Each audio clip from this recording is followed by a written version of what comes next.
अस्सलाम वालेकुम स्टूडेंट्स आज की वीडियो में हम 10th class biology chapter 15 inheritance के एमसीक्यूज़ डिस्कस करेंगे। तो यहाँ पर सबसे पहला एमसीक्यूज़ है हमारे पास, which one of the following genotype shows heterozygous condition. अब इन चारों में से कौन सी ऐसी जीनोटाइप है जो हेट्रोजाइगस कंडीशन शो कर रही है? वो है ये कैपिटल ए और स्मॉल ए, यानी दो डिफरेंट टाइप्स के जब अलील्स प्रेजेंट होते हैं किसी भी करेक्टर्स के लिए एक ऑर्गेनिज्म के अंदर, तो उस टाइप की जीनोटाइप को हेट्रोजाइगस कंडीशन बोला जाता है। Which one of the following is a hereditary disease. इन चारों में से कौन सी हेरिडिटरी डिजीज़ है जो पेरेंट्स से ऑफस्प्रिंग में मुंतकिल हो सकती है? वो है haemophilia. The number of chromosome in man के अंदर जो क्रोमोसोम होते हैं वो होते हैं 46। Which one of the following allele is codominant. इन सब में से कौन सी एलील कोडोमिनेंट की एग्जांपल है?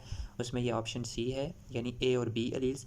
यानी अगर ए और बी एलील्स ब्लड ग्रुप के लिए इनहेरिट होती हैं किसी बंदे के अंदर, तो ये ए और बी दोनों एक्सप्रेस होती हैं और उस बंदे का ब्लड ग्रुप ए बी होगा।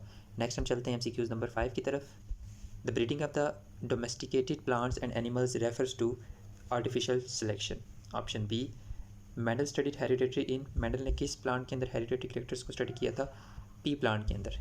इसके बाद एमसीक्यूज नंबर 7 है, the 9:3:1 ratio is F2 ratio of phenotype in dihybrid cross. यानी मेंडल ने जब डाईहाइब्रिड क्रॉस कराया था तो उसके पास जो F2 जनरेशन में जितने भी पी प्लांट्स आए थे उनके अंदर कुछ इस तरह की फिनोटिपिक रेशियो आई थी।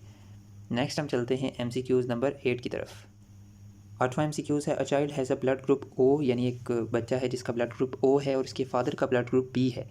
What will be the genotype of a father. Father का ब्लड ग्रुप ये है, अब फादर के अंदर इस ब्लड ग्रुप के हवाले से कौन सी जीन्स मौजूद होंगी, ये बात अपने जहन में रखनी है। अगर जो ऑफ स्प्रिंग है यानी जो चाइल्ड है उसका ब्लड ग्रुप ओ है तो उसकी जीनोटाइप होगी स्मॉल आई, यानी उसके अंदर दोनों ये वाली अलील्स होंगी। एक आई उसने फादर से इनहेरिट किया, दूसरा आई मदर से इनहेरिट किया। तो फादर के अंदर छोटा आई होना लाजमी है, यानी फादर की जो जीनोटाइप है या तो ये वाली हो सकती थी या तो ये वाली। चूँकि ऑफ स्प्रिंग के अंदर दोनों स्मॉल आई हैं, इसका मतलब फादर के अंदर ये वाली जीनोटाइप नहीं है। फादर के अंदर कौन सी वाली जीनोटाइप है? आई बी और ये स्मॉल आई वाली। Incomplete dominance is exhibited by. Incomplete dominance इन चारों प्लांट्स में से किसके अंदर प्रेजेंट होती है? 4 o'clock प्लांट के अंदर। इसके बाद नेक्स्ट है, particular characteristic is controlled by dominant Aleel A and recessive Aleel A, which cross give 1:1 of the 2 phenotype among offspring. यानी अब ये 4 डिफरेंट क्रॉसेस यहाँ पे दिए गए और आपने इन सब क्रॉसेस की आउटकम देखनी है और आपने ये देखना है कि जो ऑफस्प्रिंग्स आएंगे उनके अंदर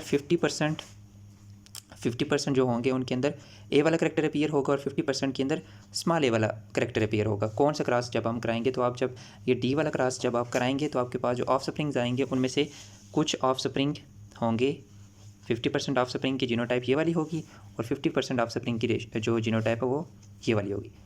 ये जिनके अंदर स्मॉल ए वाला करेक्टर अपीयर होगा, ये जिनके अंदर कैपिटल ए वाला करेक्टर अपीयर होगा। ठीक है, तो 50% ये वाले 50% ये वाले, तो इसका ऑप्शन डी करेक्ट है। नेक्स्ट हम चलते हैं एमसीक्यूज नंबर 11 की तरफ। Some distinct characters of the variation are given. यानी एक वेरिएशन के कुछ डिस्टिंक्ट करेक्टर्स बताए गए हैं जो कि सिंगल जीन पेयर से कंट्रोल होता है, जिसकी डिस्टिंक्ट फिनोटाइप है और इन्वायरमेंट जो होता है उसको इफेक्ट नहीं कर पाता। इन चारों में से जो डी ऑप्शन यानी टंग रोलिंग, ये एक डिसकंटिन्यूस वेरिएशन है और इस डिसकंटिन्यूस वेरिएशन के ये करेक्टर्स हैं। ठीक है, बाकी ये तीनों कॉन्टीन्यूस वेरिएशंस हैं which are controlled by many genes और इनके अंदर डिस्टिंक्ट फिनोटाइप शो नहीं होते और ये इन्वायरमेंट से भी इफेक्ट होते हैं। बाकी कोई क्वेश्चन है तो नीचे आप कमेंट सेक्शन में पूछ सकते हैं। शुक्रिया, अल्लाह हाफिज़।